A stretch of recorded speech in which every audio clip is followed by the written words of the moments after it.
Eu não faço, porque tenho os garotos muito pequenininhos. Tem? Mais pequenos Tenho ainda dois do que gêmeos de os 7 deles? anos. Tenho o mais crescido, vai fazer 15. Pois, mas tem os dois E depois mais tenho os pequenos. dois gêmeos de 7 anos. Portanto, ainda dão algum trabalho. Pois é, pois. Para estar a sair por pouco tempo não nos Pois, compensa. não vale.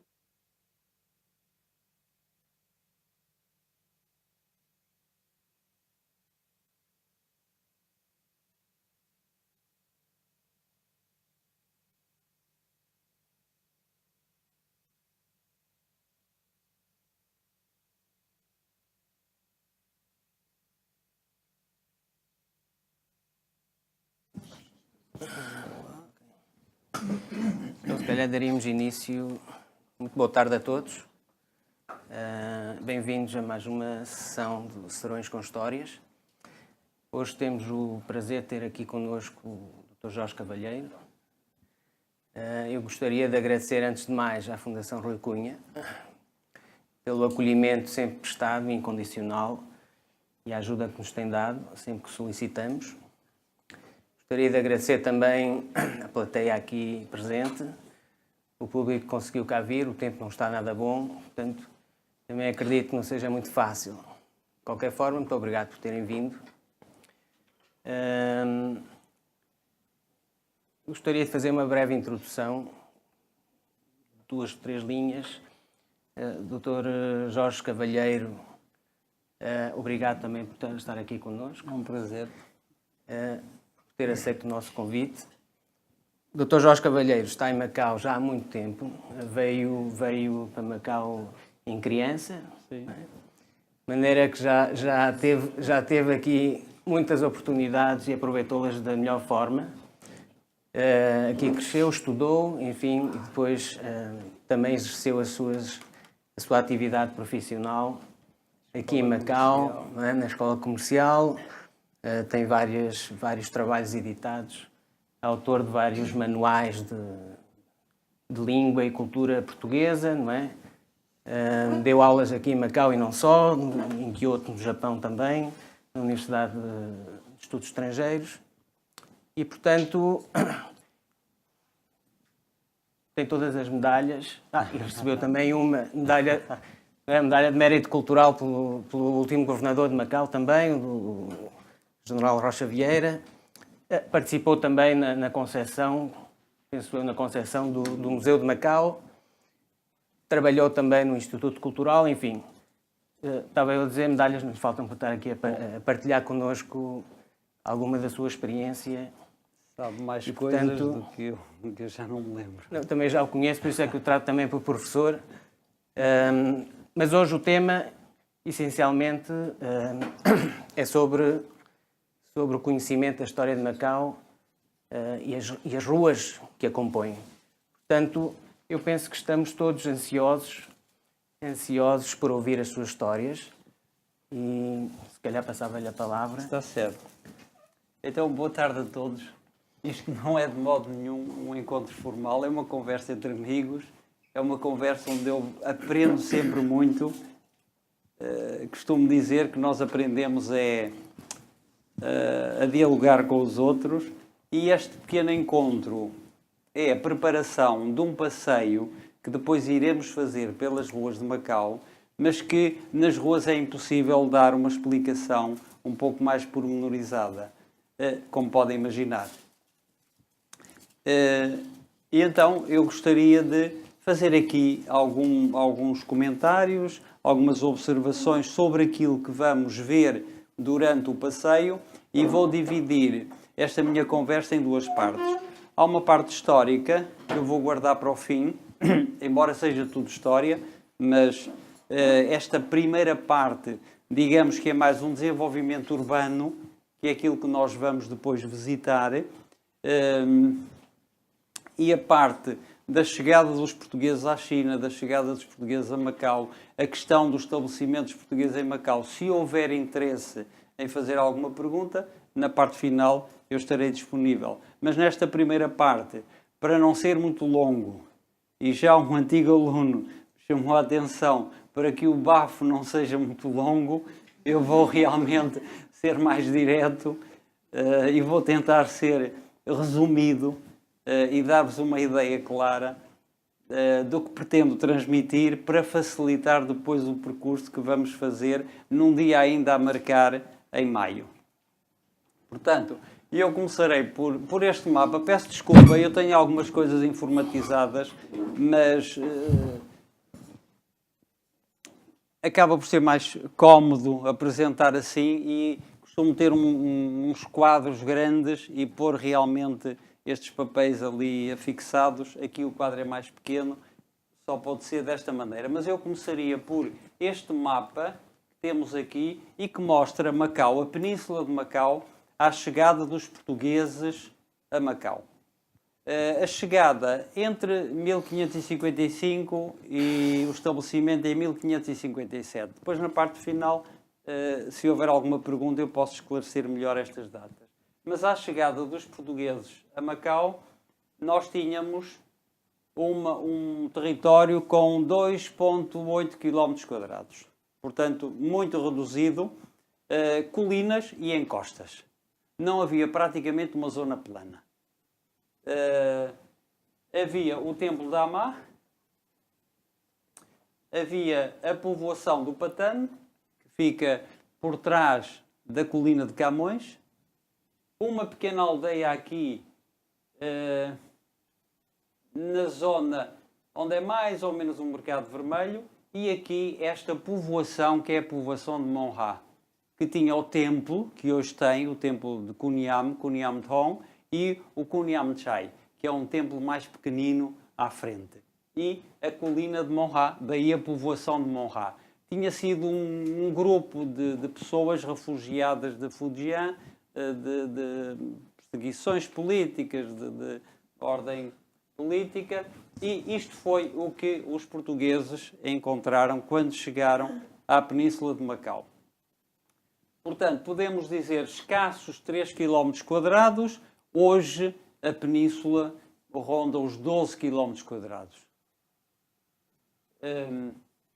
Aqui só esta referência. Este foi o primeiro mapa traçado por um português de Malaca, Manuel de Godinho Herédia, que fez este mapa sem nunca ter vindo a Macau.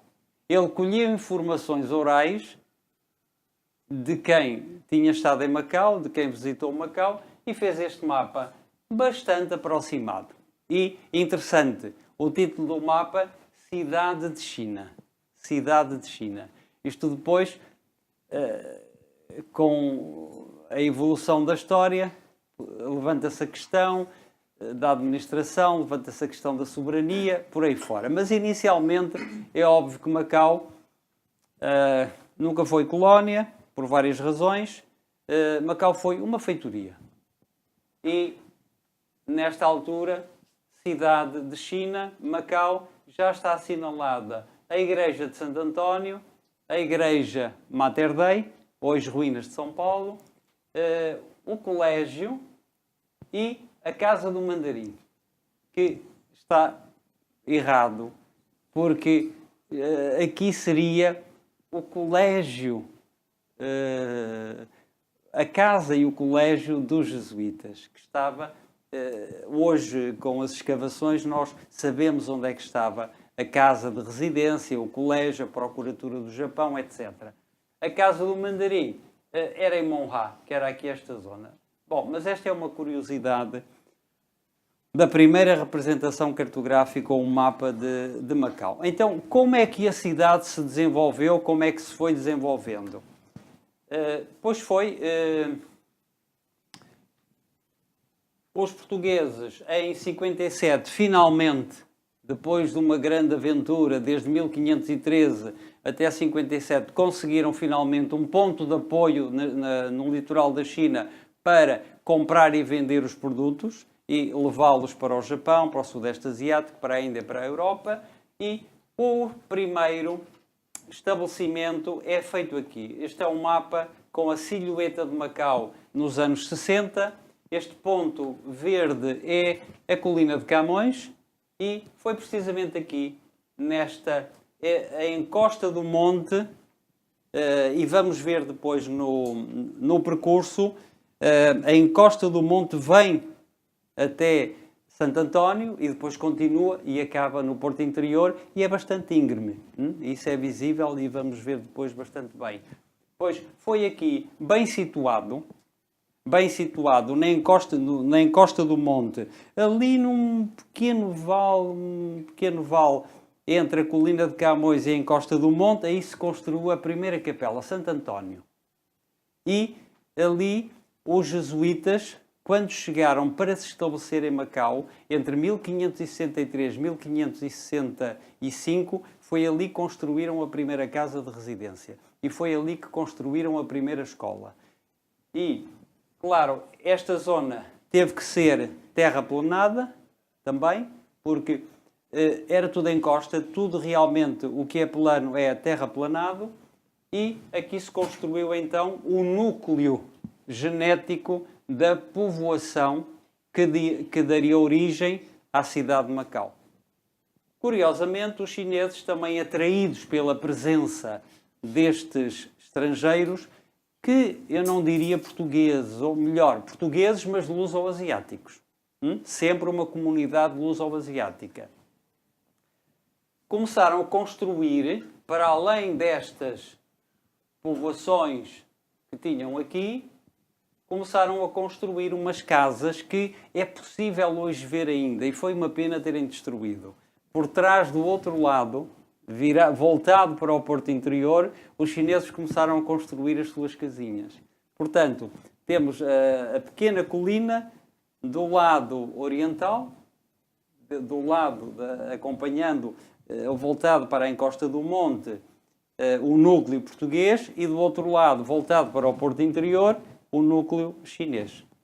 E é interessante porque estas duas povoações que se vão ali desenvolver e que vão dar origem àquilo que depois, mais tarde, vamos chamar a cidade cristã, e a outra, a cidade chinesa ou bazar, elas cresceram lado a lado e vão se manter depois com o desenvolvimento urbano de Macau, vão continuar em paralelo, e em determinadas zonas, como vamos ver também, as casas chinesas encostavam na casa ocidental.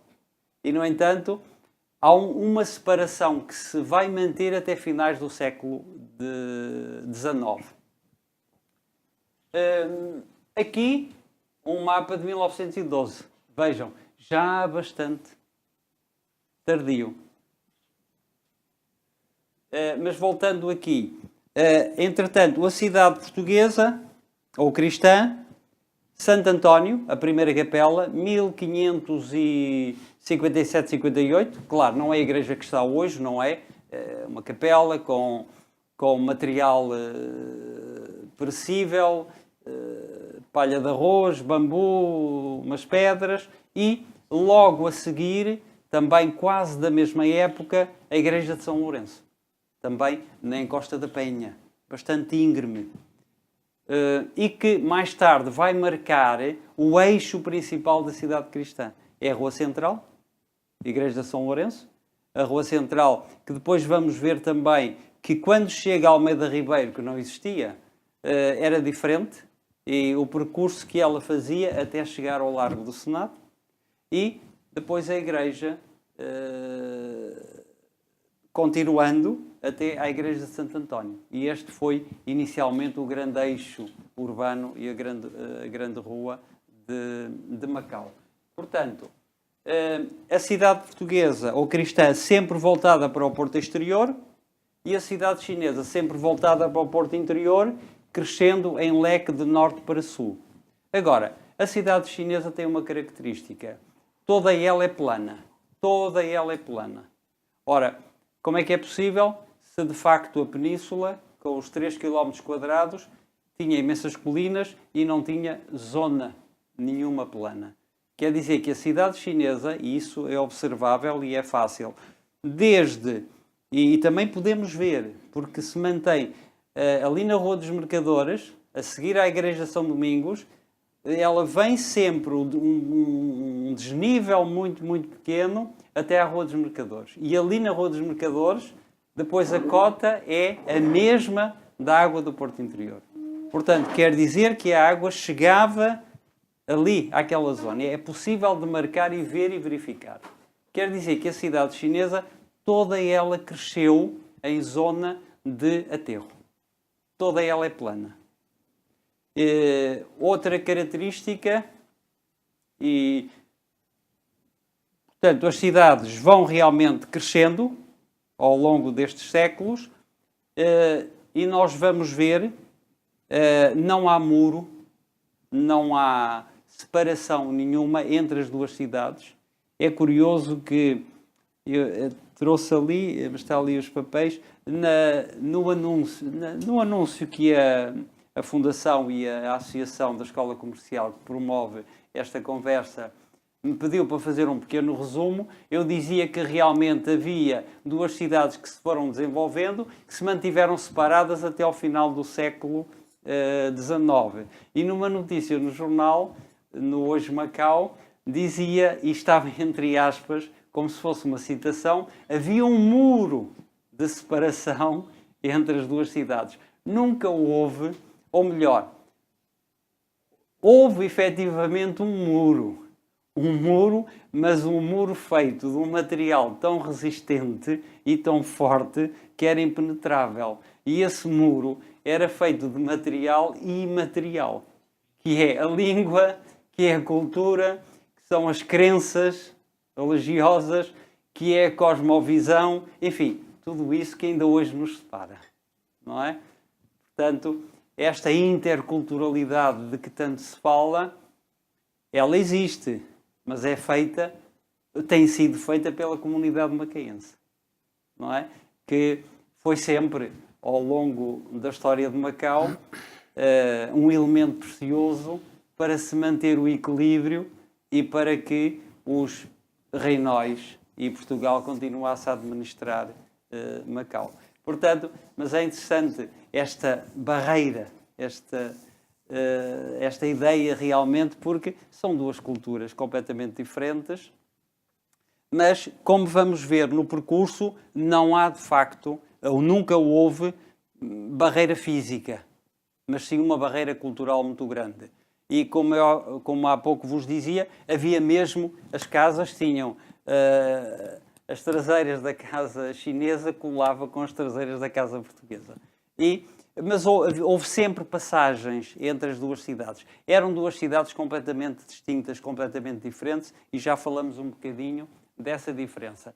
Portanto, eu estava a referir que estas duas cidades, aqui temos 1912, a Península já com aterros, e eu tentei, aqui é a colina de Camões, aqui a Fortaleza do Monte, e esta linha verde, não sei se é visível aí, aqui teremos a cidade cristã, ou portuguesa, e aqui a cidade chinesa, ou bazar. Portanto, e a parte urbana, em 1912, há sensivelmente 100 anos, era esta. Aqui vemos os campos, zona de cultivo, aqui continua Monhá. Esta parte aqui, o limite da cidade era a fortaleza do Bom Porto ou Bom Parto. Teria sido inicialmente Bom Porto, depois mudou para Bom Parto. E esta parte, o Templo da Amá, a colina da Penha e a cidade aqui, a parte urbana não se estendia aqui. A cidade estendeu-se a partir de 1910, daí a rua ou a avenida marginal aqui da Fortaleza do Bom Parto chama-se Avenida República.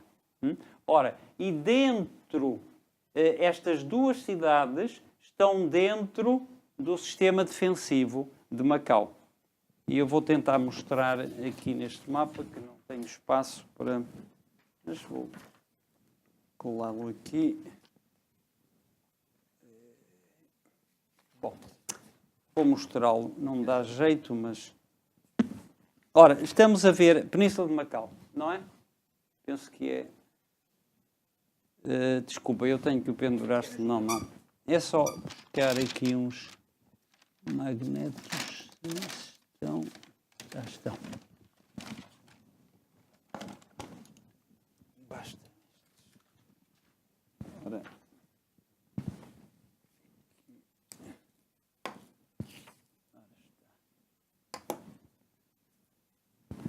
Portanto, aqui está a parte urbana, Bom Parto, e temos a Muralha Norte. A Fortaleza do Monte, que é o centro geográfico de Macau, um pano de muralha até ao Fortim de São Jerónimo, não confundir com a Guia, que fica fora. Um pano de muralha do Fortim de São Jerónimo até São Francisco. Aqui o edifício do convento e aqui a muralha que ainda hoje está em pedra, que é visível, junto ao Clube Militar, ali com uma bateria, com uma peça ou duas de canhão. E a muralha continua da parede central da Fortaleza do Monte, faz este movimento, circunda o Jardim Camões e vem até ao Porto Interior, a este fortim, que é o fortim da Palanchica, que já não existe, que foi destruído por exigência dos chineses. Mas na toponímia nós vamos encontrar a rua, a travessa da Palanchica. E uma igreja, Igreja de Nossa Senhora do Amparo. Também sensivelmente nesta zona temos a seguir à Rua dos Mercadores, não sei se conhecem, a Rua de Nossa Senhora do Amparo, certo? Era a igreja, porque aquela rua ia dar à Igreja de Nossa Senhora do Amparo. Mas, por exigências das autoridades chinesas, a igreja foi destruída juntamente com o forte. Depois poderão perguntar no fim porquê, por que razões é que houve. Eu posso ser um bocadinho mais... explicar um pouco mais. Portanto, esta era a parte defensiva norte da cidade. Aqui temos o Fortim de São Pedro, em frente ao tribunal. Aqui temos o Bom Parto, um pano de muralha até à Penha. E da Penha, Santiago da Barra, que era a fortaleza que protegia o Porto Interior. E dentro do sistema defensivo da cidade, então, as duas cidades, a cristã e a chinesa.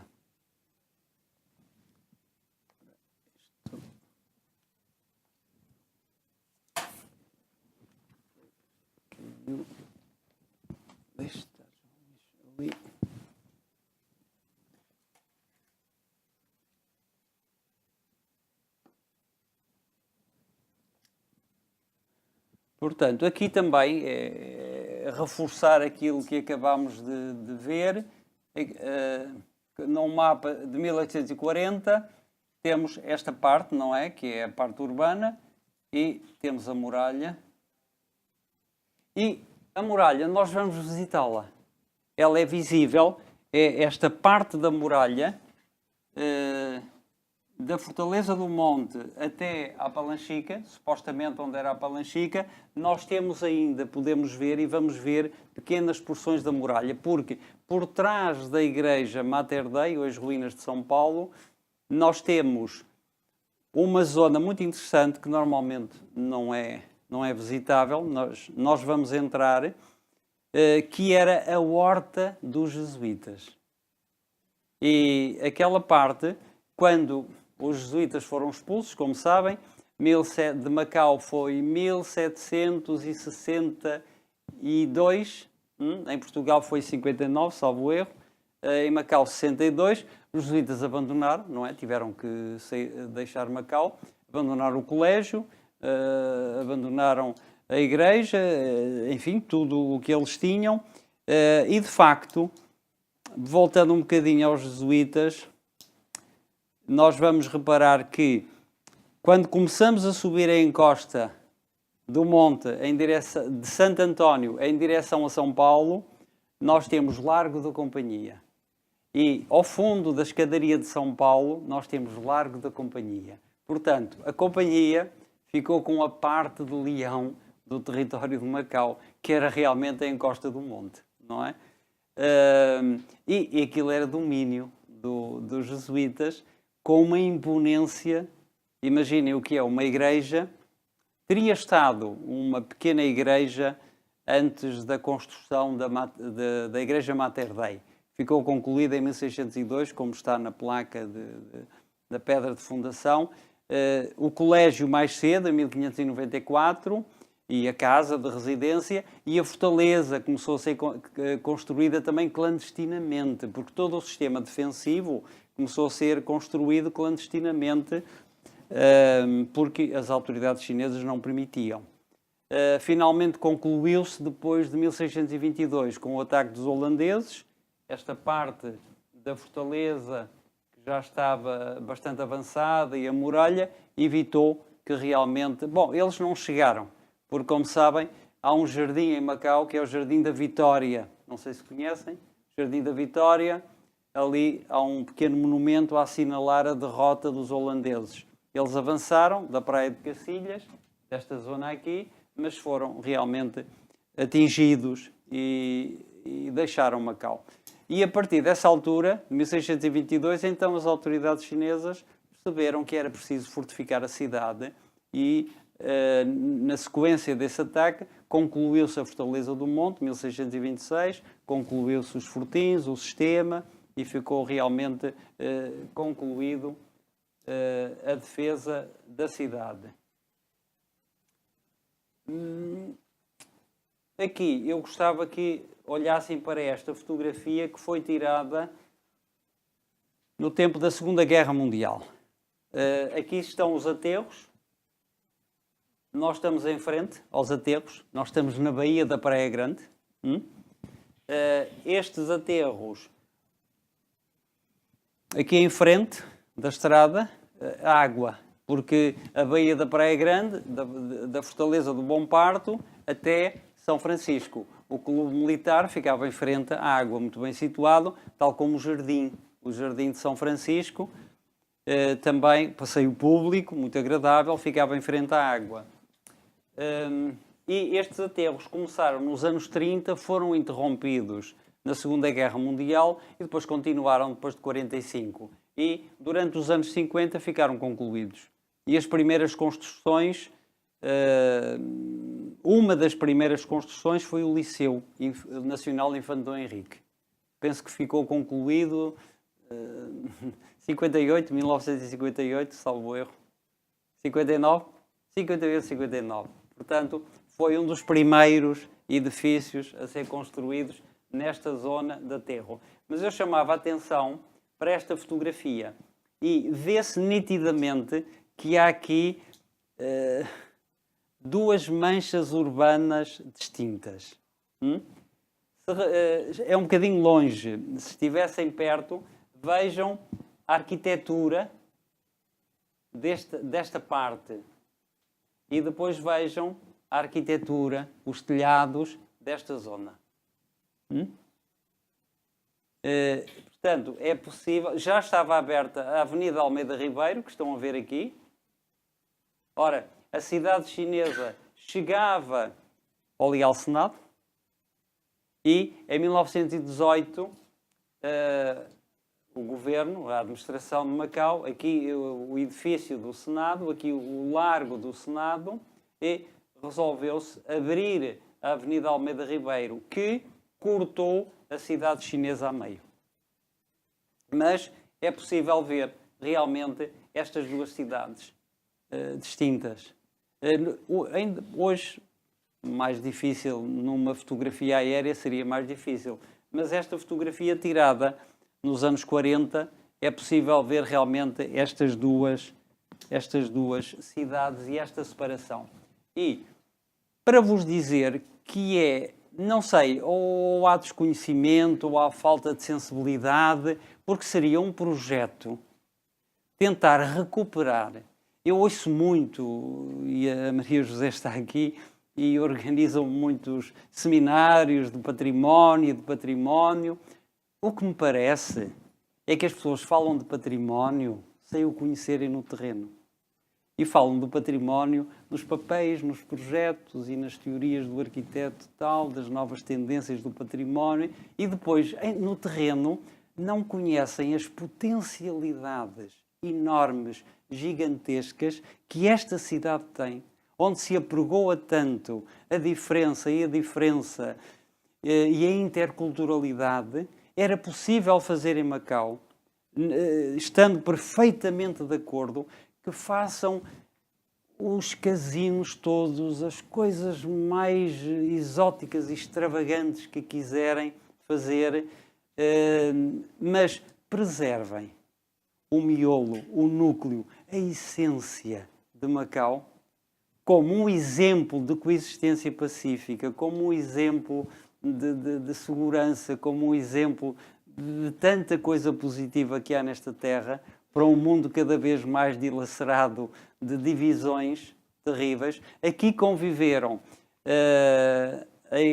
a Igreja Cristã Católica Romana com as múltiplas crenças que os chineses têm, sempre sem qualquer dificuldade e sem qualquer problema. Seria possível fazer uma articulação, um museu vivo destas duas realidades histórico-culturais tão diferentes, podendo fazer circuitos dentro da cidade, fugindo ao trânsito, aos autocarros, às multidões de pessoas, porque é possível, infelizmente, muita arquitetura tradicional chinesa e portuguesa já foi destruída e está a ser destruída e cada vez mais destruída, dando lugar a edifícios de arquitetura que eu não sei de onde é que aquilo vem.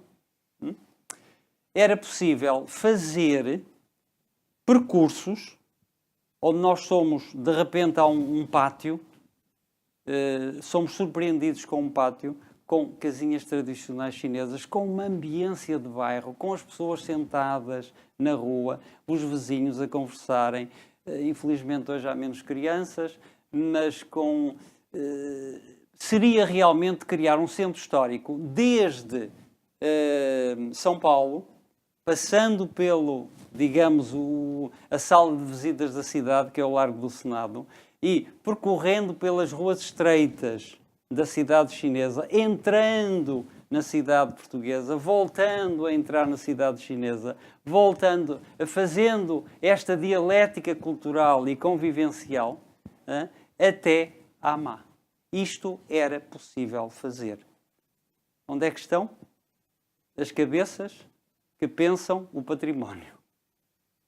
E a mim, e peço desculpa de o dizer, dói-me profundamente, porque conheço bem os lugares, as ruas, porque fazem parte também da minha identidade. Porque a cidade tem uma identidade, nós damos identidade ao lugar e o lugar também nos dá identidade a nós. E as coisas desaparecem e os lugares vão perdendo identidade e nós também vamos perdendo identidade. E acredito que muitos naturais desta terra ou muitos portugueses aqui radicados há muito tempo sintam o mesmo que eu sinto. Às vezes é preciso fechar os olhos e imaginar. Andar uns 30 anos para trás para poder imaginar e sentir realmente o que é que... onde é que estamos. Mas, independentemente do progresso, não sou contra o progresso, não sou contra... podia realmente manter-se e fazer-se esta joia, esta preciosidade, criando tanta coisa, pois restaurantes chineses, restaurantes portugueses, pastelarias, lojinhas de tanta coisa que estão espalhadas aí pela cidade. Era só uma questão de reordenamento, era uma questão de um projeto, de estruturar. Claro que eu sei que há dificuldades porque há os proprietários, há muita coisa. Claro que há dificuldades, mas penso que seria solucionável resolver essa questão, esse problema. Bom, desta primeira parte, o bafo já está cumprido, não é, Carlos? Eu só vos queria já agora mostrar assim umas imagens. Depois eu estava a dizer-vos, a notícia que sai é: na altura existia um muro que separava a parte portuguesa da parte chinesa. Era... Bom, só duas pinceladas sobre o que era... Diga, diga.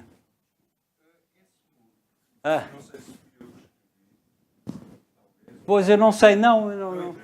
Sim.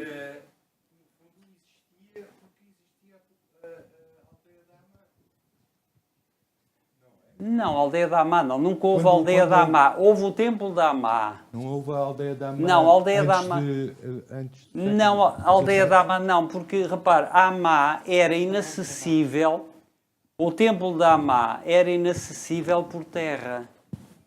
Porque... A população da aldeia da Amá era inacessível por terra? Sim, não havia aldeia da Amá, havia templo da Amá. Havia templo da Amá.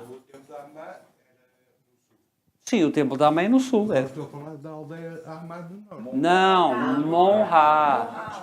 Monra. Não, Monra fica fora de Portas. Monra fica fora... Havia uma... Não, fica fora de Portas. Repare, a muralha é aqui e dentro desta parte, dentro da parte defensiva, porque a cidade não era toda muralhada, não é? O porto interior não tinha qualquer muralha, tanto mais que os chineses exigiram a destruição do fortim da Palanchica. Dentro desta parte defendida, não é? Cresceram as duas cidades. Agora, fora de Portas, continuava a estar o Patani e continuava a estar Monra, não é? Porque, no fundo, a administração portuguesa só ocupou na totalidade a Península de Macau com Ferreira do Amaral, não é? Ferreira do Amaral, que chega em 1846, acaba e é assassinado em 1849, é que vai alargar, digamos, a ocupação da administração portuguesa até à Porta do Cerco. E a Porta do Cerco é uma barreira construída pelas autoridades chinesas em 1573 para delimitar o avanço dos estrangeiros. E Macau, nos primeiros tempos, e depois isto seria mais complexo, mas ficou sob a administração ou a jurisdição do mandarim da Casa Branca, que era o mandarim de Heunsan, que é aqui, nesta zona. E, no século XVIII, esse mandarim vem viver para Monra.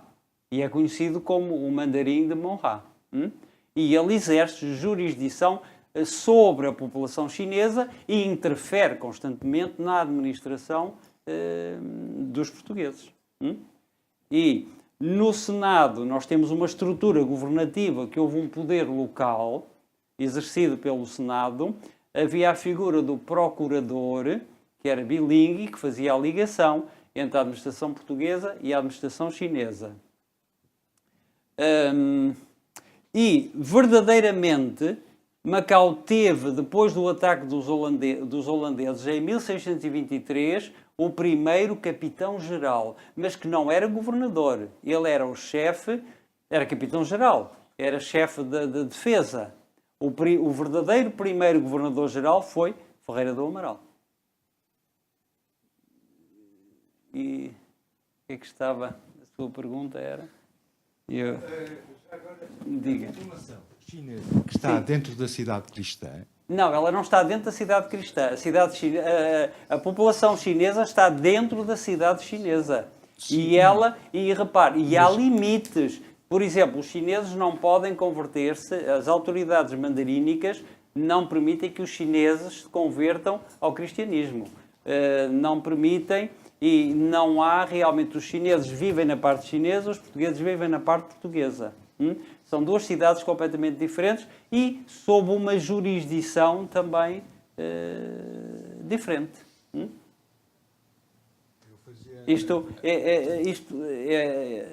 Enfim, era mais complexo, mas basicamente, assim, muito resumidamente, é que os portugueses administravam, mas não tinham até... Porque, reparem, dentro da cidade portuguesa, quando era preciso renovar uma casa, construir uma casa, era preciso uma autorização mandarínica. Portanto, havia uma série de limites. Ora, só vos queria mostrar umas imagens e começava aqui pelo mapa. Inicialmente, a barreira, a chamada Porta do Cerco, era uma muralha com uma porta que abria e fechava. Portanto, e tinha horário, tal como hoje, não é? Nós não podemos... Há um horário. E depois foi construído este arco, que é um verdadeiro arco de triunfo para celebrar. Estão lá as datas, estão lá. Felizmente o monumento manteve-se, não é? Hoje já não tem a imponência que tinha.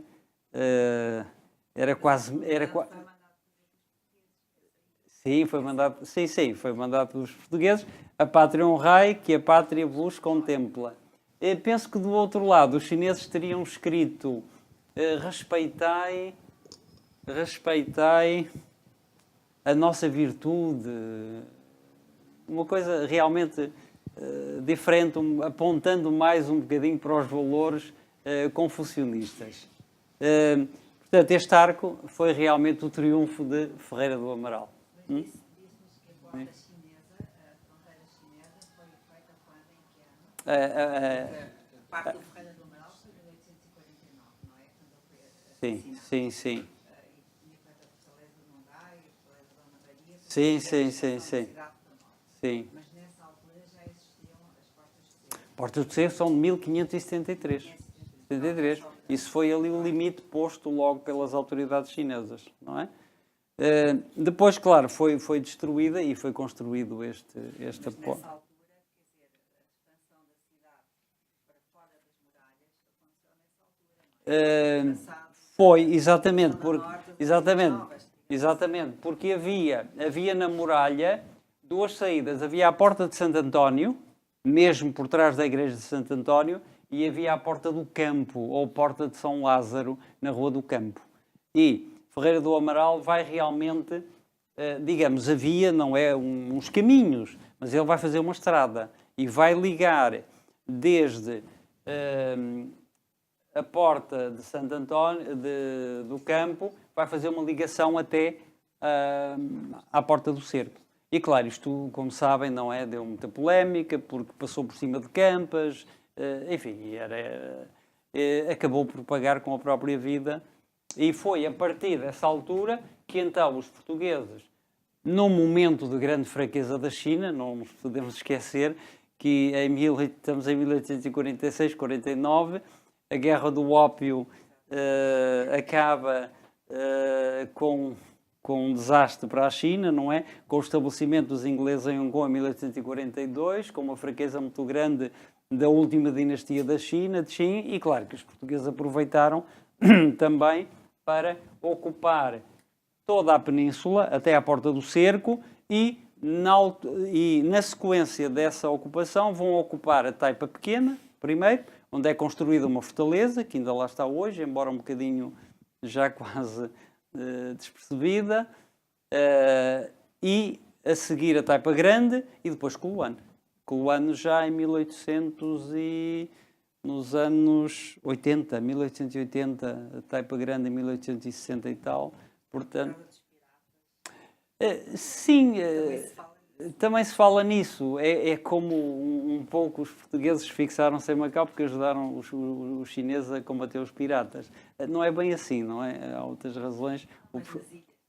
Nas ilhas, sim, nas ilhas, Coloane principalmente, porque realmente havia muita pirataria e, claro, a China estava enfraquecida e não podia deitar a mão às pessoas, e então as pessoas pediram, não é, que um batalhão da força de Macau, portuguesa de Macau, os ajudasse, e foi, tanto é que está lá também em frente à igreja de São Francisco, aquele obelisco, 1910 ou 11, realmente a assinalar esse momento contra os piratas. Sim. Na altura, devia ser bastante difícil como é que se geria a tomada de decisão. Destas Em que conquistas, hoje em dia é facílimo saber o que é que se passa à volta do mundo, não é? Queremos tomar uma decisão, sabemos o envolvimento geográfico, Sim. histórico. Sim. Na altura não devia ser assim tão fácil, não é? O que se passava em Goa, o que se passava na China, quer dizer, nós éramos verdadeiros valentes. Claro que não, pois... Tínhamos coragem. Como é que se tomavam essas decisões? Sim, não é? Macau dependia de Goa, não é? Goa era a capital do Império Oriental, portanto, as decisões eram tomadas em Goa. Mas aqui o poder local era muito forte. Era o Senado, não E é? havia Que depois informadores também, pessoas. Era o Senado da Câmara, que foi fundado em 1583. O Senado tinha a sua estrutura um pouco complexa. Era um poder local forte, era um poder realmente... a Igreja participava, não é?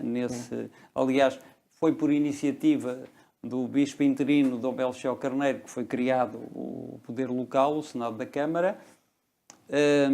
Mas havia um conflito sempre entre o poder local e o poder central, o poder do reino, em que havia sempre desentendimentos entre o capitão-geral e o Senado. Isto porque a comunidade local, é óbvio que o capitão-geral chegava a Macau e pensava que chegava a uma colónia. Chegava a Angola, ou Moçambique, ou outro... E então não tinha conhecimento da situação. E o poder local e os locais, não é? A comunidade de mercadores luso-asiáticos que viviam aqui, tinham sempre muito medo, porque qualquer má gestão de um problema poria em perigo a presença dessa comunidade que a China poderia expulsar, não é? E, portanto, o Senado foi sempre o poder que tentou negociar entre o poder central e o poder das autoridades chinesas. Portanto, Também o governador teve problemas com o poder local. O governador que representava o poder de Portugal. Ferreira do Amaral, exatamente, Ferreira do Amaral teve imensos problemas com o poder local, não é? Incompatibilizou-se com o poder local, de tal modo que a cabeça dele apareceu a prémio em Cantão. E eu penso que ele não era nem querido pelos chineses, nem pela comunidade local, porque ele constituía uma ameaça a este equilíbrio que se tinha estabelecido aqui para se manter esta comunidade de mercadores, esta comunidade local, não é? Os naturais de Macau, porque havia sempre um receio muito grande que essa falta de tato para gerir a situação ameaçasse a presença dos portugueses. Mas a sua questão, João Luís, desculpe, como é que se tomavam as decisões? Quer dizer, como é que havia a coragem e a determinação para se avançar com decisões, não é? De conquistas e de avanço? Isto não foi propriamente... Isto não conquista... Conquista, quer dizer, entre aspas... Isto foi uma ocupação dada à fraqueza da China, não é? Portanto, isso... Eles tinham que saber em que estado é que estava a fraqueza, o que é que E sabiam, claro, tinham e sabiam, não é? Aliás, nós tentámos sempre a assinatura de um tratado. E finalmente conseguiu-se um tratado em 1887, foi ratificado em 1887, já muito depois de Amaral. E esse tratado realmente concedia a presença dos portugueses em Macau, mas tinha uma cláusula que limitava a soberania. Os portugueses não podiam alienar Macau sem prévia autorização dos chineses. Mas houve um tratado também que assegurava perpetuamente. Foi este. Mas com essa cláusula que limitava, exatamente, que limitava a soberania. Tratado que depois da implantação da República na China, em 1911, praticamente foi revogado e não foi respeitado. Portanto, para os chineses, Macau nunca foi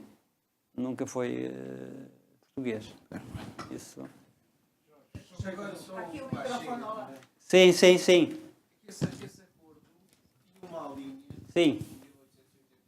em que a República, a China e Portugal nomeariam comissões que iriam fixar a fronteira. E essa comissão nunca chegou a existir, razão porque muito mais tarde disseram não, nunca foi marcado, isto tudo acaba, fica tudo por aqui. Pois, exato. É até a questão das águas, não é? Macau nunca teve águas entre as ditas águas territoriais, não é? Portanto, foi sempre uma situação... Perdão?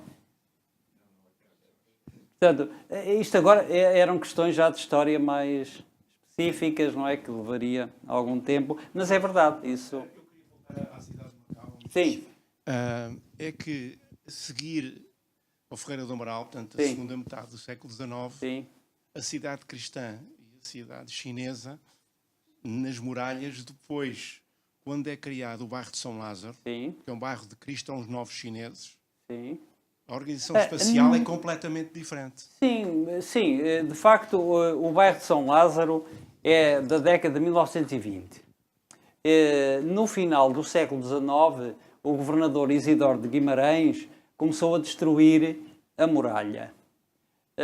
E, de facto, a cidade começou a crescer. Eu penso que não eram cristãos chineses novos que viveram no bairro de São Lázaro. Eu penso que... Sim, sim. No século XIX já são cristãos novos, mas o bairro de São Lázaro é muito mais antigo, porque era onde estavam os leprosos, daí chamava-se Igreja de Lázaro. Exatamente. Sim, claro. Não, Claro. isso foi logo da Século fundação. XVI. Repare, isso foi quando foi fundada a Santa Casa da Misericórdia, não é? Portanto, Santa Casa da Misericórdia foi fundada em 1569. 69 a 63, sim. Não, 1569. Foi criada a Santa Casa da Misericórdia com o edifício, com a igreja da Santa Casa. Foi criado o hospital, que é hoje o Hospital São Rafael, e o Lazareto, fora da muralha, para proteção da população, porque eram leprosos, não é? Portanto, mas o que havia ali não era o bairro de São Lázaro propriamente. O bairro de São Lázaro passou a existir como hoje o conhecemos na década de 1920, não é? E penso que não eram só cristãos. Só para acrescentar, sim. um prémio, foi o chamado Sim, Luís foi, Michel, exatamente, e foi. até recebeu um prémio de Hong Kong, E de- que foi feito com infraestruturas. Exatamente. Esse solo, que Exato. não era muito comum na Exatamente, época, foi. abastecimento de águas, Claro, tudo, saneamento. uma coisa Portanto, foi o primeiro bairro planeado. planeado. À regra e esquadra, Exatamente. os quarteirões são Exatamente, retangular, perpendiculares. retangulares, que não é Exatamente. comum nada noutras partes da Pois, cidade. exatamente. Portanto, a cidade chinesa, como vamos ver, cresceu caoticamente. Nós temos a primeira avenida da cidade chinesa, é a Rua das Estalagens. Depois a segunda vai ser a Rua da Felicidade. Porque a cidade chinesa era uma cidade palpitante, era uma cidade portuária. Ela estava junto ao porto interior. Era toda a atividade marítima, da pesca, de comércio e transporte de passageiros, não é? Porque havia realmente um fluxo muito grande de passageiros. Era uma cidade cheia de hotéis, de restaurantes, dos famosos colaus, as casas de divertimento. Era uma cidade com ruas estreitas, apertadas, como vamos ver, com os mercados. Portanto, ali passava-se tudo. A cidade cristã ficava cá em cima, tinha casas com jardins, com árvores de fruta, basicamente era habitada pelas mulheres, pelos filhos e pelos criados, pelos escravos, na altura, que os havia, não é? E criados. E era uma zona residencial, pacata, monótona. E quando os homens acabavam a época de comércio, voltavam à casa, à cidade cristã, pois à noite, pelas tais ruas que vamos ver, que eram muito discretas e era fácil passar, pois era lá que se divertiam à noite, não é? Era lá que se refugiavam, era lá que bebiam o seu chá, o chá de parreira. Portanto, Fazer-lhe uma pergunta. Quando é que Portugal, ou os portugueses que viviam aqui, tomaram posse administrativa da Ilha da Montanha e de São João? E quando é que deixaram de eu penso que exercer nunca isso? se tomou posse administrativa. A Ilha da Lapa, que fica em frente ao Porto Interior, aparece nos mapas como Ilha Patera, Ilha dos Padres, porque os padres e jesuítas, que eram proprietários da Ilha Verde também, tinham hortas. tinham hortas e tinham criação de alguns animais. Mas Portugal nunca tomou posse administrativa desses territórios, nem da montanha, nem de Dom João, que é a ilha que fica em frente à Taipa. A que fica em frente à Coluana é a Ilha da Montanha. Portanto, nunca houve posse administrativa desses territórios. Está a ver, mesmo Taipa e Coluana já foi tardio, já foi uma ocupação tardia. A própria península, só no tempo de Amaral é que foi... Sim. Portugal nunca tomou posse administrativa daquelas ilhas, Sim. mas pouco a pouco foi ocupando. Chegou a haver uma escola primária, chegou a haver uma capela pequena, chegamos a ter uma secção policial, que os japoneses mataram os 2 polícias. Sim, os jesuítas, sim.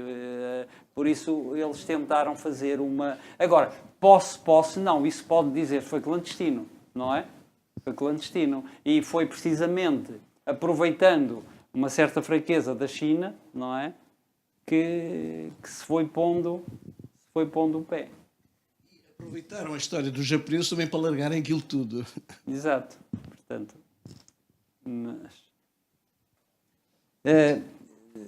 bom, ia-vos mostrar aqui uma pequena evolução do Senado. Uma imagem do Senado, o Largo do Senado, que tinha uma placa com Praça de Jerinchás. Portanto, Jerinchás, que os ingleses chamam rickshaw. O termo Jerinchá é de origem japonesa. Os japoneses é que inventaram este fabuloso meio de transporte. E então havia uma placa, Praça de Jerinchás. E era ali que estavam os táxis Jerinchás para tomar os passageiros. Isto é o edifício do Senado, que tinha 2 portas laterais, a porta central e as 2 portas laterais. E antigamente não tinha varanda.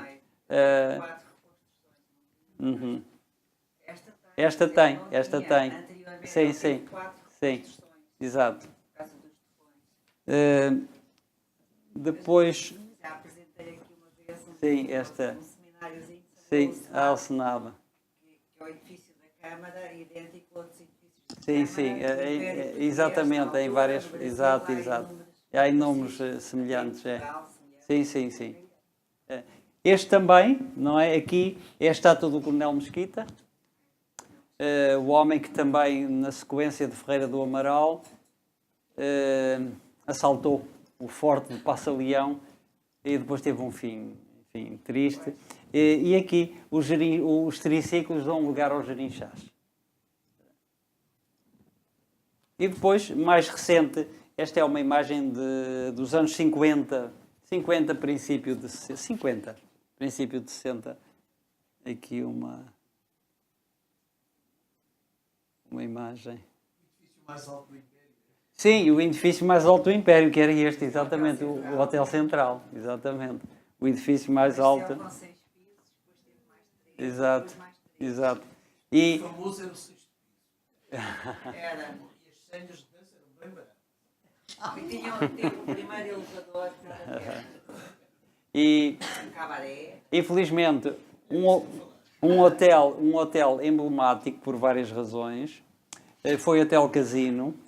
E, infelizmente, tal como este e o Kwok Chai, que o hotel, que é ao fundo da Almeida Ribeiro à direita,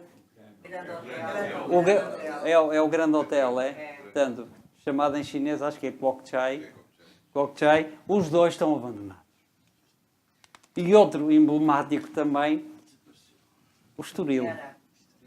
Bom, o Riviera desapareceu. Eu tenho aqui uma imagem. O Riviera ficava em frente ao BNU. Do outro lado da Almeida Ribeiro, ficava em frente ao BNU. Cavalheiro, em relação às praias, Sim. sempre houve alguma praia de nome Bela Vista? Eu sei que em frente ao hotel haveria a praia que se chamava Praia dos Bainatos. Sim, aquela praia que está entre a Fortaleza de Bom Parto, não é? E aquela zona da Baía de Praia Grande e ainda hoje é conhecida como o Chunambeiro.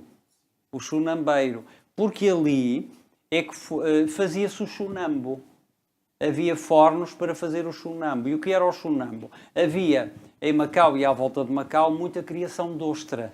Muita ostra. Aliás, é interessante que alguns textos agora modernos dizem que não é Rio das Pérolas, é Rio Pérola. Porque a cor da água parece a cor da pérola. Bom, isto não tem importância nenhuma.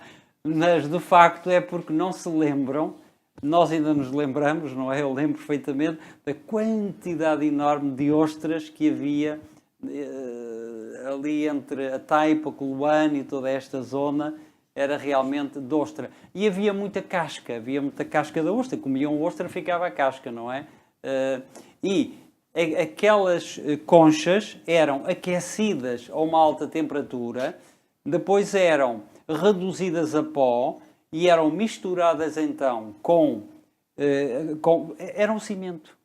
Era o elemento aglutinador de que era feito as muralhas, de que era feito, enfim, os materiais de construção. Aquela zona era a zona do Chunambeiro. Foi ali que depois, em 1625, com a chegada do capitão-geral em 1623, que se instalou a fundição de canhões do Manuel Tavares Bocarro, que veio de uma família de fundidores de canhões de Goa e que se instalou ali. E aquela zona, aliás, o hotel começou por ser Hotel Boa Vista e depois Bela Vista. É provável que tivesse havido ali... Dizer se houve alguma praia que se chamou Praia da Guia. E isto por uma razão. É que eu fui encontrar num jornal de 1800 e tal, que devido à poluição do rio, o hotel, e isto vem a propósito do hotel que estávamos a falar aqui, ao Hotel pé do Riviera. BN, Hotel Riviera, Sim. pôs na praia uma máquina de tomar banho com venda de senhos por família, por pessoa, por sei lá, por bilhete semanal, bilhete mensal. E isto, quer dizer, a pessoa apanhava banho na areia ou apanhava o sol, depois ia para a máquina, banhava-se, punha a Bela moeda. Vista também. Mas, Também Bela Vista. É ali naquele livro do Luís Sacuna. Fala dos hotéis.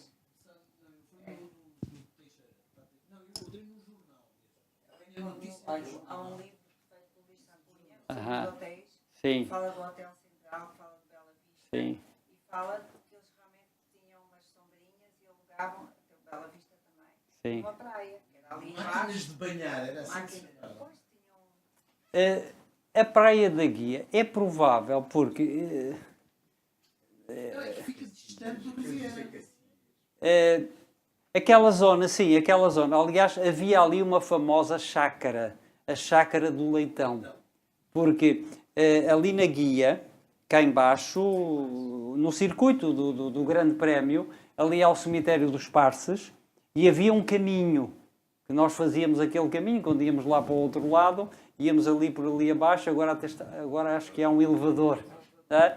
Mas havia um caminho, e nós fazíamos aquele caminho para ir para a zona do Porto Exterior, porque havia umas esplanadas em frente à água, havia um molhe, e nós íamos falando de bicicleta, ou então íamos mesmo para passear. E ao fundo é provável, não é? Porque quando a Guia, que tem uma encosta muito íngreme e abrupta, acabava na água. E a Chácara do Leitão, pois teria ali uma praia, e seria a Praia da Guia, pois ela está ali mesmo ao fundo da Guia, como havia lá na Praia de Cacilhas, na parte norte do reservatório, uma zona que eram as barracas de banho, que se lembram perfeitamente de irmos tomar banho às barracas de banho, que eram palafitas espetadas em bambu, não é? E depois as paredes eram numa espécie de palha, não é? E nós pagávamos, já não sei, 10 avos ou... Quanto? 20? 10, 20 avos, acho que no meu tempo eram 10 avos, ainda havia 5 avos naquela altura, não é? Comprávamos um bolinho por Taulen, não é? 5 avos. E havia essas barracas de banho, onde se ia tomar. Enfim, sim, pois, e ainda havia, não é? E havia a Praia da Areia Preta, não é? A Praia da Areia Preta, mas não é a Praia da Areia Preta de Coloane. Não é. Exatamente.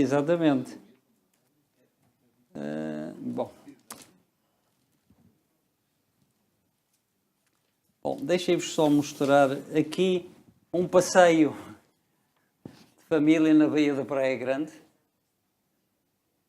A baía onde está agora o Papapune, mais ou menos, não é? Portanto, as ruas não tinham carros, não é? Ou muito poucos. Era realmente... havia a ideia que as ruas eram largas, arborizadas, que havia espaço. Nesta altura cheirava muito bem, havia, sobretudo, não aqui mais no centro, mas naquela zona mais residencial e até por ali, na Penha, havia aquelas flores que começam a brotar nesta altura, havia um cheiro realmente especial. E aqui isto foi retirado, agora só, isto se tivesse informatizado, pois estaria. Aqui também uma imagem muito recente de Macau, há 30 anos. Há 30 anos, reparem, já havia a ponte que foi inaugurada, a primeira, a 9 de Carvalho, foi inaugurada 10 de outubro de 1974, foi a inauguração da ponte, e o Hotel Lisboa, que foi inaugurado no Ano Novo Chinês de 1970.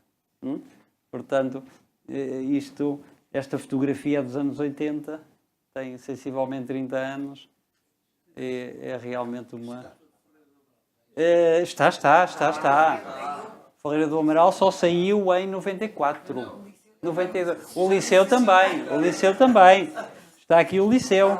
Está aqui o edifício que está em frente ao Clube Militar, que agora está velhinho.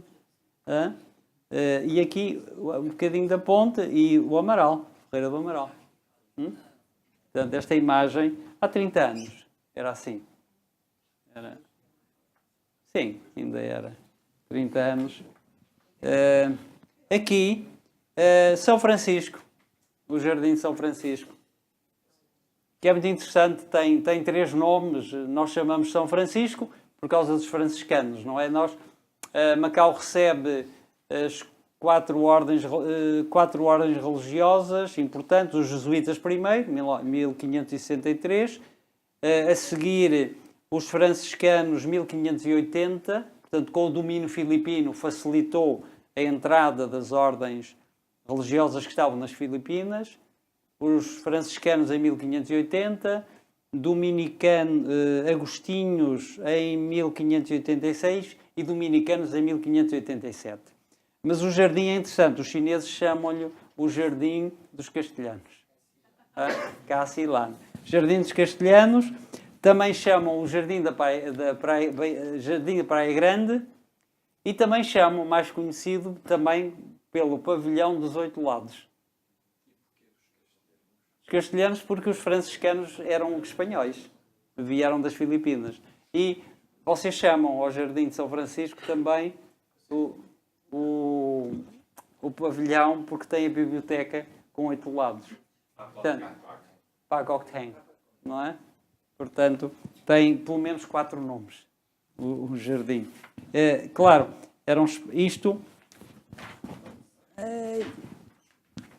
estas eram as casas da Baía da Praia Grande, aqui à volta. Esta, precisamente, a casa onde viveu Camilo Peçanha. Onde sobe aquela rampa para a Sé, não sei o nome. Perdão? Uma escola. É uma escola, sim. Foi uma escola depois, sim, está escrito aqui, não é uma escola primária. E lá ficava o Rodrigo. Exatamente. E ainda se vê a fachada que foi mantida. Exatamente. Aqui foi a casa de... Exato, é o Hong Kong Bank. Exatamente. É onde está o Hong Kong Bank. É aqui, exatamente. Esta era... Exatamente. É a Rodrigues, é esta. Exatamente. Peço desculpa, esta não estava... Exatamente. É. Portanto, bom, isto é só para refrescar um bocadinho queria pôr isto ao mesmo tempo, deixem-me só. Está aqui. Já agora, para matar saudades de quem viveu aqui há algum tempo. Todos conhecem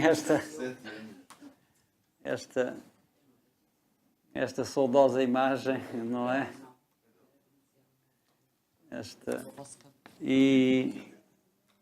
E esta, Amaral e o Liceu aqui, não é? O edifício que ainda existe.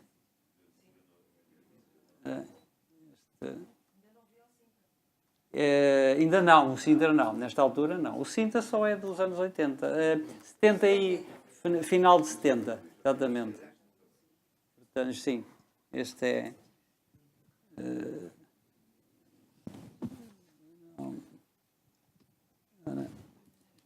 E também uma ideia só... Durante ainda a construção da primeira ponte, isto dataria de 73, porque a inauguração é de 74, 73, aqui o Macau. E atrás, Zwolle, não tinha uma casa, eram campos de arroz. Sim. Perfeitamente. E via-se esta montanha que hoje é imperceptível, não é? E quando se ultrapassa, passa-se um túnel. Esta montanha era perfeitamente visível de Macau, não é? E isto era realmente o skyline da... A portagem, sim, a ponte começou por se pagar uma portagem sem patacas. Isso durou até finais dos anos 70 ou princípio dos anos 80, que acabou. E aqui uma imagem da inauguração da ponte. Foi realmente um acontecimento, não é? A inauguração 10 de outubro. Nesse dia, Macau entrou para o Guinness Book, porque os panchões que arrebentaram foi o tempo de ir arrebentando de uma ponta à outra e regresso. Exato. Portanto, foi o panchão mais comprido do mundo. Portanto, foi realmente um acontecimento, não é? Foi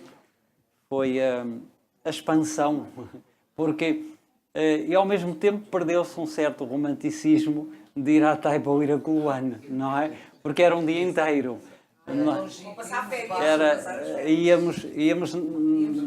Íamos na barcaça, que eram às 8h30 da manhã, e depois regressava-se às 7h20, ao fim da tarde.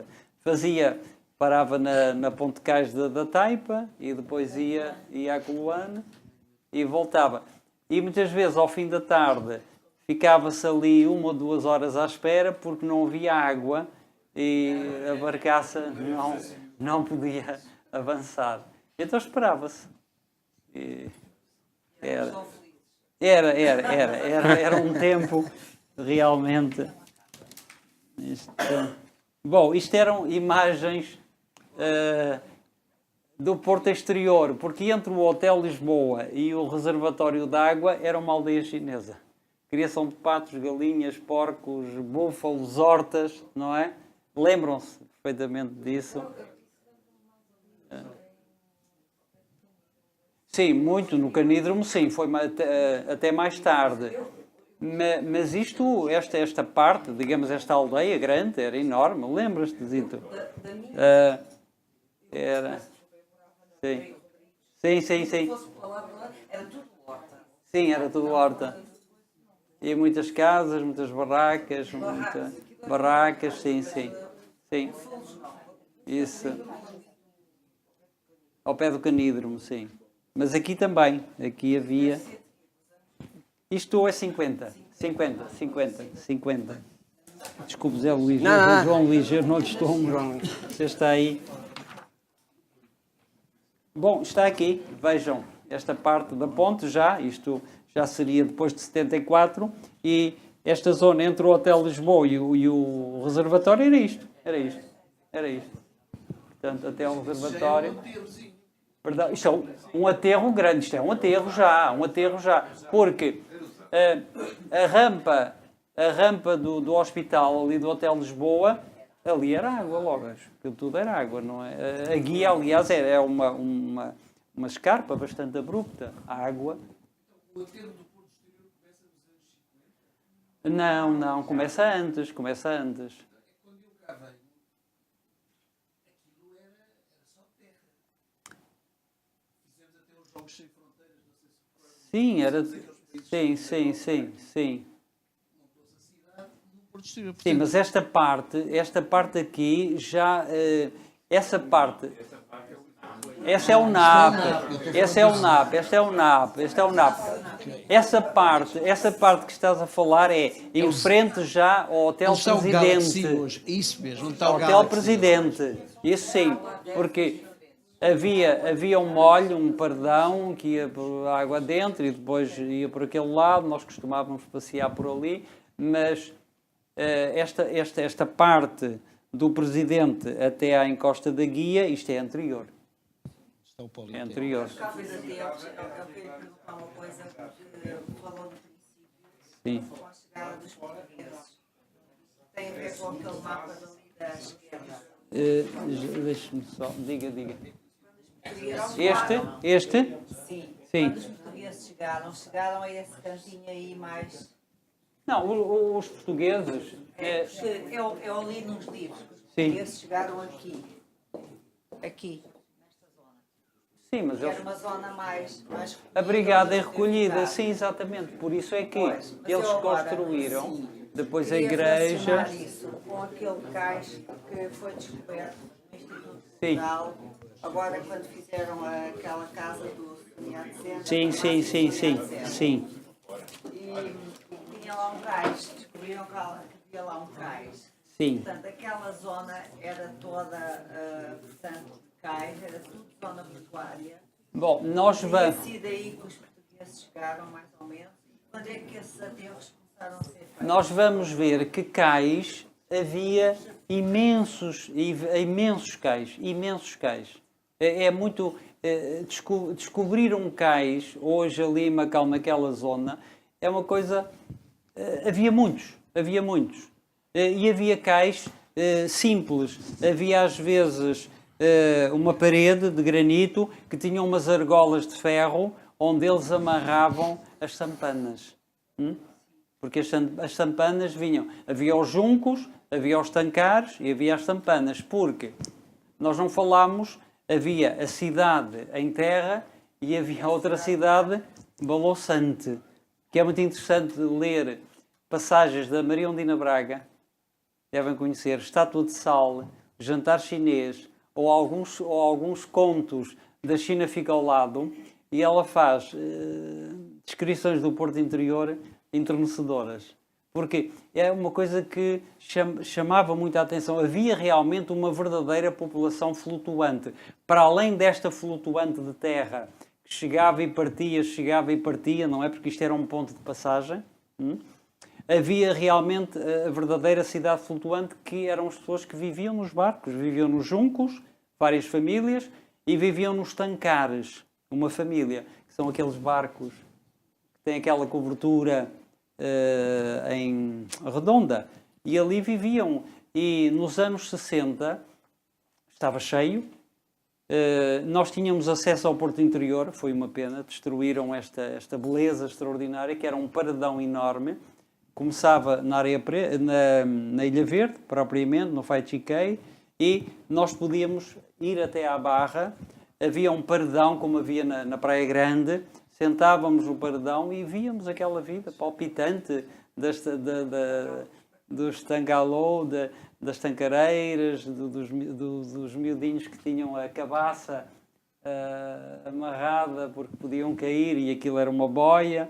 E o tancar tinha o cão, tinha o gato, tinha os vasos com as plantas, era a cozinha, enfim, só vinham a terra no Novo Chinês, exatamente. Eu tenho algumas imagens. E os ateus, só não... Perdão, Os ateus naquela os zona interior. Os portugueses, quando chegaram, também ficavam nos barcos.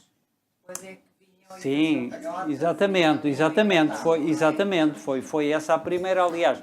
a primeira abordagem que os portugueses fizeram em Macau foi em 1555. Vinham de... Bom, não vou, a história é comprida, mas só para dizer que eles, para ir à Feira de Cantão, quando estavam em Lampacau, passaram por Macau, 1555, e acamparam. Fizeram aqui um acampamento precisamente naquela zona que estava a referir, que era a Brigada, que é esta baía onde fica Santo António. Acamparam aqui, seguiram a Cantão para fazer as compras, sobretudo da seda que levavam para o Japão, e regressaram, levantaram o acampamento e voltaram a Lampacau. Isto em 55. Daí a carta de Fernão Mendes Pinto, datada de 20 de novembro de 1555 e considerada a certidão de nascimento de Macau. É muito interessante que ele diz, eu tenho ali a carta, mas não vamos ler, mas diz qualquer coisa assim que depois que chegámos a este porto de Amacau, com o A e com o O final, Amacau, e depois faz a descrição, e é muito interessante. As cartas, não é aquelas cartas, e depois as cartas dos jesuítas, que são fabulosas sobre a China e sobre Macau. Isto foi em 55. Em 56 voltaram a acampar em Macau, foram à feira, regressaram, voltaram a Lampacau. Em 57 voltaram a acampar em Macau, regressaram a Macau e ficaram. E a partir daí foi nos barcos e depois construíram a primeira capela, porque a bordo havia um altar 57, 58, sim, Capela Santo António.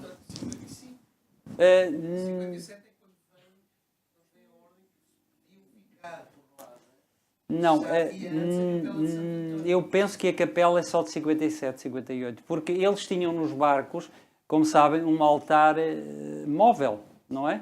Portanto, transportavam um altar móvel, tiravam o altar do barco, punham em terra e rezavam missa.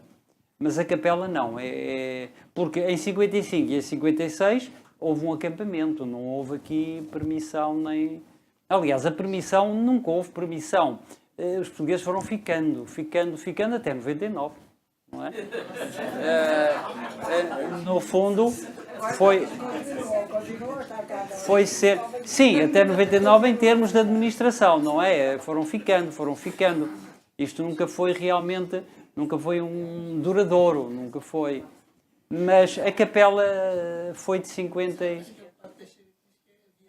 madeira, assim, e tal. Eu penso... Bom... É dado como 57 a data em que somos autorizados a ficar...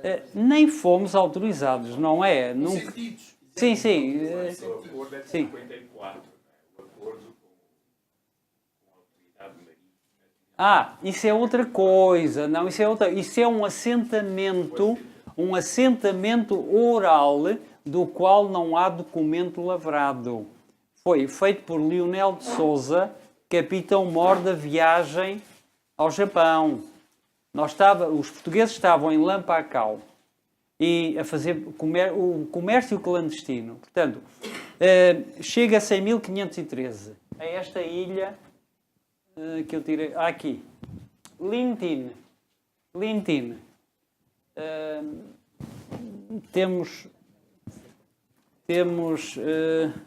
Lantau, temos aqui o aeroporto, o novo aeroporto de Hong Kong, e temos a ilha de Lintin, ou Tamão, como aparece também em documentos portugueses. E aqui Macau. 1513. Os comerciantes foram bem recebidos, houve trocas comerciais, mas havia um desconhecimento muito grande, quer da parte dos portugueses, quer da parte dos chineses, sobre a realidade de uns e de outros. Entretanto, com a primeira embaixada de Tomé Pires, conheces bem a história, é um pouco complicado, o certo é que se criaram problemas, porque houve um abuso de autoridade por parte de Simão Pérez de Andrade, quis construir uma fortaleza, condenou um português e enforcou em território chinês. Isso chocou imenso os chineses e a partir daí foram mal vistos estes estrangeiros. E desde 1521 a 1554 fez-se comércio clandestino. E então os portugueses tiveram que abandonar a zona de Cantão, foram para Ningpo, a sul de Xangai, e foi ali que em 1543 chegaram ao Japão. E com a chegada ao Japão descobriram, não foi a mina de ouro, mas a mina de prata. Porque os japoneses gostavam muito de seda, consumiam muito a seda japonesa, eles faziam seda também, mas não era de tão boa qualidade. E o comércio entre a China e o Japão estava proibido. Aliás, o comércio externo, marítimo, chinês estava proibido por ordem do imperador. E os portugueses viram ali uma oportunidade excelente de fazer negócio, não é? E de facto faziam. Traziam a prata do Japão, compravam a seda na China, por exemplo, uma pataca, a jarda, imagina, e vendiam por 100 patacas a jarda ou 300 patacas a jarda. Portanto, a partir de 1543, isto foi um incentivo enorme a tentar arranjar um local de apoio, uma feitoria, para fazer as compras na China para levar para o Japão a seda. Mas foi complicado, foram expulsos de Ningpo, como sabem, vieram para Fujian, foram expulsos de Fujian, vieram depois para São João, onde morre São Francisco Xavier, 1552, e em 53, 54 estão em Lampacau. E é aí que Leonel de Sousa faz um acordo, um assentamento, em que os portugueses se comprometem a pagar 20% da mercadoria transacionada. Os chineses exigiram 20%, os portugueses disseram não, 10%. E houve negociação e finalmente os portugueses pagavam 20%, mas de metade da mercadoria transacionada. Portanto, nem eles ficaram mal, nem os comerciantes portugueses ficaram mal. E foi a partir dessa altura, de 1554, com esse assentamento de que não há documento, mas há uma carta.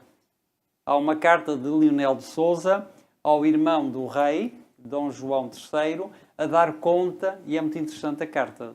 Diz, a partir deste momento, encontrei os negócios da China com muita dificuldade, e depois conta toda aquela história, naquela linguagem da época, não é? Muito pitoresca, muito interessante. E então, a partir daí, digamos, ficou aberto o caminho para uma certa maior liberdade e aceitação dos portugueses, e o interesse comercial e o papel diplomático dos jesuítas, que eu penso sem o qual não seria possível o estabelecimento dos portugueses em Macau. Os jesuítas foram homens, enfim, que tiveram um papel fundamental, vital no estabelecimento, com todo o seu conhecimento científico, ao nível da matemática, da astronomia, da física, da medicina, da botânica, da agricultura, da geometria, da música, da pintura, da arquitetura e da diplomacia, não é? E são eles que, a partir... Temos cartas dos jesuítas de 1564, 1565 surpreendentes sobre a realidade da China. A administração, a cultura, os hábitos, os costumes... É realmente fabuloso como é que aqueles homens, em tão pouco tempo, tiveram um conhecimento tão grande e tão exato. Só houve uma coisa, e aí compreendemos, que eles não foram isentos, foi na religião. Na religião, mas tiveram esta visão. Nós não podemos converter esta gente pela base. Temos de convertê-la por cima. Temos que converter os dirigentes. E a partir daqui vamos converter a China. Teriam lá chegado, não sei. Isto é, mas essa estratégia falhou no Japão. Não, o Japão é diferente. Falhou no Japão porque os jesuítas foram aceitos no Japão por interesse político. Porque o Japão, à chegada dos portugueses, em 1543, não era um país unificado. Eram reinos feudais. Na mão dos generais, não é? Dos samurais. E lutavam ainda com faca, com a espada, não é? Com a espada. Sim, ainda hoje os japoneses têm um culto pela espada, um culto muito especial. O harakiri, não é? Mas os portugueses levaram a espingarda, não é? E aqueles samurais perceberam, nós com esta superioridade de armas, nós conseguimos dominar, porque aquilo era uma luta pelo poder, não é? Portanto, eram vários reinos feudais que queriam dominar os outros e unificar o país. E então aliaram-se todos aos jesuítas, porque para além da espingarda, não é, que eles depois começaram a reproduzir em grande quantidade, interessava-lhes também o comércio de vender, não é, vender os produtos para terem o dinheiro, e finalmente conseguiram, não é? A unificação do Japão dá-se em 1600, praticamente 1601, mas antes, com Hideyoshi, em 1586, já começou a ver, ele já tinha superioridade e já dominava como shogun, como general, e a partir daí eles começaram a não precisar dos cristãos e sentiram-nos como uma ameaça e um rival do poder. E então aí foi realmente o extermínio, não é?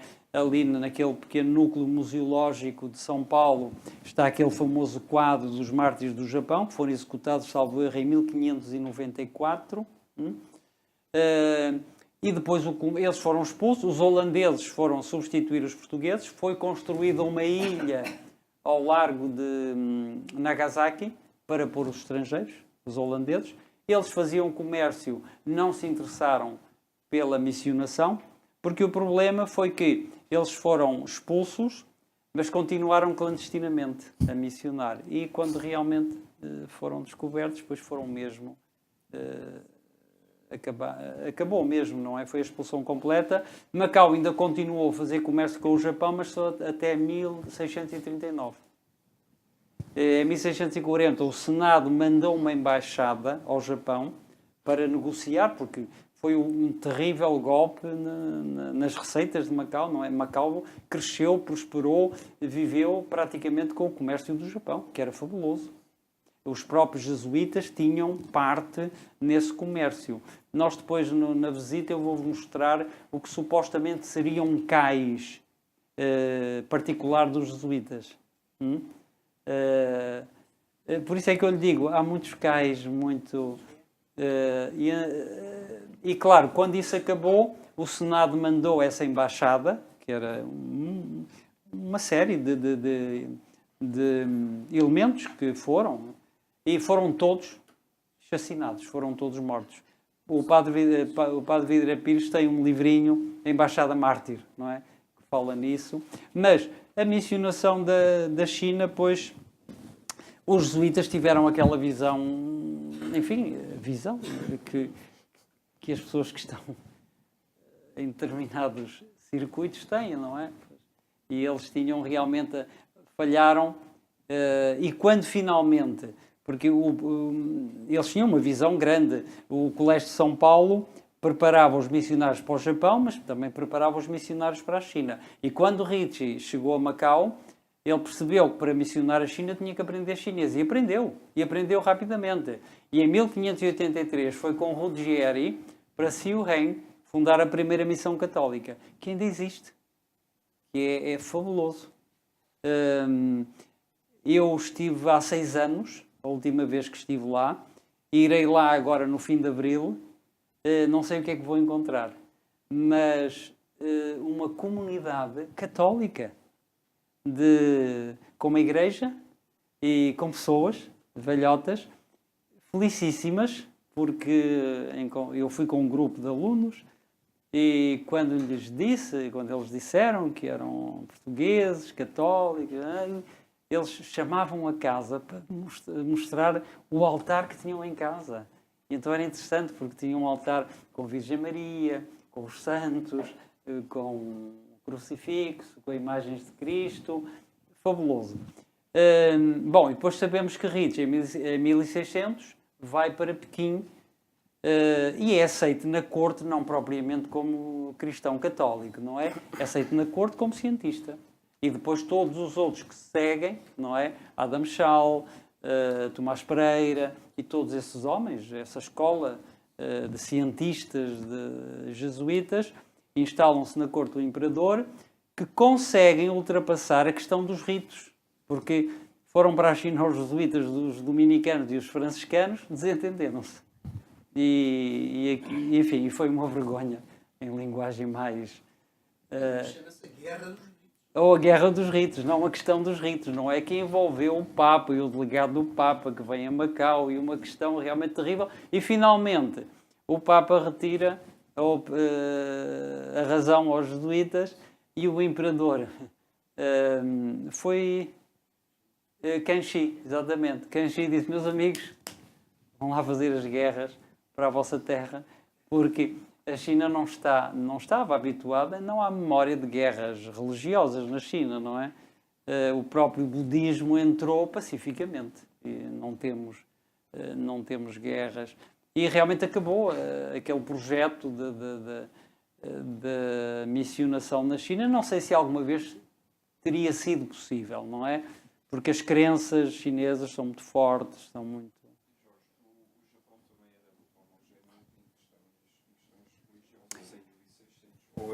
Não, era homogéneo. Aliás, o Japão tem uma crença animista, profundamente animista, que é o Shinto, ou o Shintoísmo.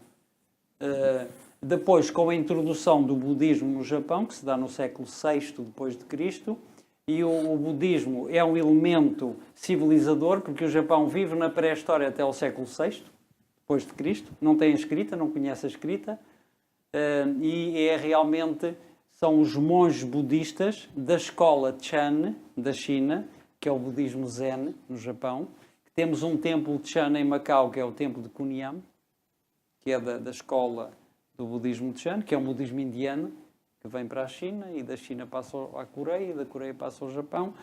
E esse budismo Chan, que já está muito misturado com o taoísmo chinês, mistura-se muito com o Shinto e dá o budismo Zen naquilo que conhecemos hoje, não é? Que é um pensamento Zen que influencia na arte, na arquitetura, na decoração, enfim, em todos os aspectos da vida do Japão, não é? O budismo Zen. Mas eles tinham uma homogeneidade religiosa. Era. Contra uma questão que estava instalada, sedimentada, não era ominosa. Era, sem dúvida, sem dúvida. Sem dúvida. E eu penso que teria sido muito difícil. Embora ainda hoje há pequenas comunidades cristãs no Japão. Há 1% da população no Japão que é cristã. E é engraçado que eu encontrei nas montanhas pequenas aldeias que têm uma igreja, mas do género 12, 10, 15 pessoas são uma comunidade católica no Japão. Mas há igrejas, não é? Em Kyoto, por exemplo, havia uma igreja que tinha missa dominical e tinha missas, e há algumas pequenas comunidades católicas. Mas é 1% da população. Eu penso que estamos todos entusiasmados e sobretudo, comprometidos a colocarmos as sapatilhas e fazermos uns quilómetros valentes. No próximo encontro, havemos de divulgar depois a data. Não pode ser, não. É assim, nem ao fim do dia, nem se calhar à semana, não é? O percurso para ser feito com alguma calma e com pormenor, aquilo no mínimo 6 a 7 horas para ver esta parte. Portanto, ou fazemos num dia e não fazemos tudo, ou fazemos um bocado à pressa, ou então teremos que fazer em 2 partes. Não é? Porque há aspectos que eu acho que são interessantes e nós temos que ver, e há aqui muitas pessoas de Macau e que vão gostar de ver alguns pormenores, alguns sítios que normalmente as pessoas não passam, não vão, não desconhecem, não lhes passa pela cabeça. Devemos de equacionar isso com o professor, depois em consonância com... E de maneira a poder abranger um maior número de pessoas, não é?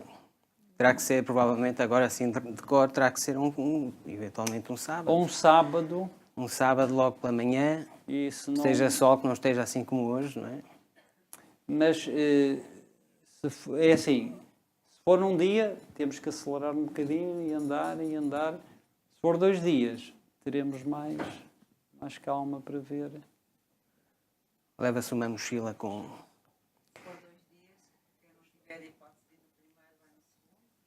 Bom, perde uma parte, não é? Eu sei. Pois é. O calendário. Perde uma E já parte. estou a ver o que é que Pois. vou dizer. Isso é em maio, não é? Em maio, Em maio, sim. Se pudesse ser na segunda e na terceira semana, Pois, ou na segunda ou na terceira, eu também vou ver. Vou registar isso e depois então, Também vou de ver. acordo com o tempo também do professor, depois Bom, já vemos como podem divulgar. imaginar, isto é um assunto vastíssimo. Eu tentei dar aqui umas pinceladas. eu também gostava depois de falar Isto- um bocadinho dos arquitetos É. não pensarem, não é? Penso que não. E eu penso que não conhecem no terreno e desconhecem as potencialidades. Eu tive 5 anos em Macau, os primeiros 5 anos em Macau. Eu cheguei a Portugal e voltei 2 anos depois. E conheci um passeio. Eu passava numa rua, N vezes, eu não conhecia Macau, não vim num passeio. Não sei se foi o Jorge, se foi a doutora Beatriz Vaz Silva. Foi, porque eu já fui a fazer visitas dos dois e fiquei impressionada com o que eu aprendi de Macau e como é que era possível. Eu, como jornalista, e desconhecer completamente aquele Não, momento. porque- O Jorge estava a falar. O problema. Aquela passagem dos jesuítas. Sim. Eu lembro que ainda tem água, não é? Não, o problema é que se olha e não se vê. Não se vê. E de facto, a Fátima falou, e façamos aqui uma homenagem à doutora Beatriz, que foi mestra, foi minha professora de História e de Filosofia, e juntamente com o padre Manuel Teixeira e com o professor o Henrique Sena Fernandes, nosso professor de História também, foi com eles que eu comecei. Há 30 e tal anos a fazer porque conhecia a cidade, porque sempre gostei muito da cidade, porque sempre andei muito a pé, mesmo em jovem na cidade, a pé de bicicleta, andava por todo lado e portanto sempre conheci muito bem a cidade. E depois tive a oportunidade, quando vim trabalhar aqui para Macau, com a doutora Beatriz, sobretudo com a doutora Beatriz, que estivemos ligados ao museu, e estes passeios que fazíamos constantemente. Fazíamos a meias, digamos, permitam. Eu fazia uma parte, a doutora Beatriz fazia outra parte, e éramos uma equipa neste aspecto que funcionava muito bem. Tenho pena que não esteja cá. O ano passado, quando a mãe esteve Talvez cá, outra fomos os oportunidade. dois fazer o passeio. Fomos os dois recordar aqueles espaços, aqueles momentos. E a Fátima diz realmente, acontece com todos. Nós passamos, olhamos, mas não vemos. E há pormenores, há coisas, Infelizmente perdeu-se muita coisa. Normalmente eu não gosto de fazer estes passeios. Não gosto. Neste momento evito, eu não tenho telemóvel, eu não tenho, e devo dizer-vos, aceitei, porque foi o Zé Gonçalo que me pediu, e eu disse em homenagem à sua mãe, eu faço, atendo o seu pedido, porque me dói e me custa ver que as coisas estão cada vez desaparecem mais. Alguns becos e pátios que desapareceram, passaram para o domínio público e desapareceram Porque havia fisicamente e desapareceram a própria... Está bem. Porque Eu, havia... se calhar, eu peço desculpa de interromper, se calhar, se me permitisse, encerrávamos oficialmente aqui a sessão, porque se calhar permitíamos que alguém tivesse preciso de sair. Claro. E depois podíamos, eventualmente, depois quem quiser, continuar a conversar. Gostava só de agradecer mais uma vez à Fundação Rui Cunha, está aqui representada pela doutora Filipa Guadalupe, a presença de toda a gente, do professor Jorge Cavalheiro. E já agora, aproveitando já o momento, tenho aqui uma pequena lembrança só da Associação dos Antigos Alunos da Comercial. Muito obrigado. É só uma pequena lembrança. Muito obrigado. Muito obrigado a todos. Já agora, Então, também em nome da Fundação Rui Cunha, eu gostaria de oferecer ao professor Cavalheiro uma indicação nossa sobre Ah, LinkedIn, está mal. É uma cópia exata da primeira edição do Jack Braga, Deus. porque a primeira edição só teve 30 livros e nós mandamos fazer 500. E, portanto, Muito obrigado, muito obrigado. Muito obrigado. A chegada está à mão a LinkedIn, a ilha. Muito giro, muito giro. Existe essa ilha, sim, existe. Ali, não cortaram, existe ali ao lado de Hong Kong. Lampacau não. Sim, sabe-se, mas Lampacau foi aterrada e praticamente desapareceu.